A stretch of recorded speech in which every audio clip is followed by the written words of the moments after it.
Rep naka-solar? Opo, naka-solar po tayo. Ito po yung rep natin na gumagana ng 24/7 gamit ang ating solar. Ito po mga repairman, para may idea po kayo. Kayang-kaya, no? Ito po yung matagal na naka-plug sa ating inverter.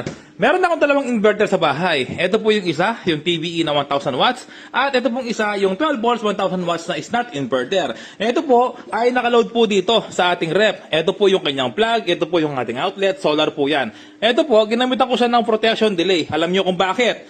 Kapag nalobat yung battery, no?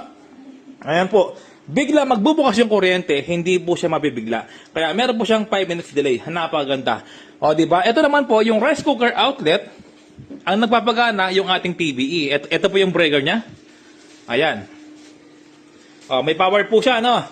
At gumagana yung inverter. Okay, ngayon off natin.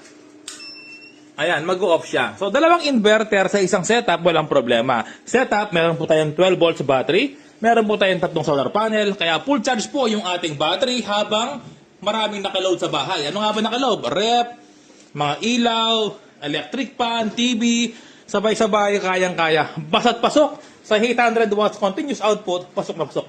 Kasi yung mga rep, 95 watts. Pero yung peak power, nasa mga 300 watts. Ganun po yun, yung mga rep, no? Kaya ito po, solar po yan.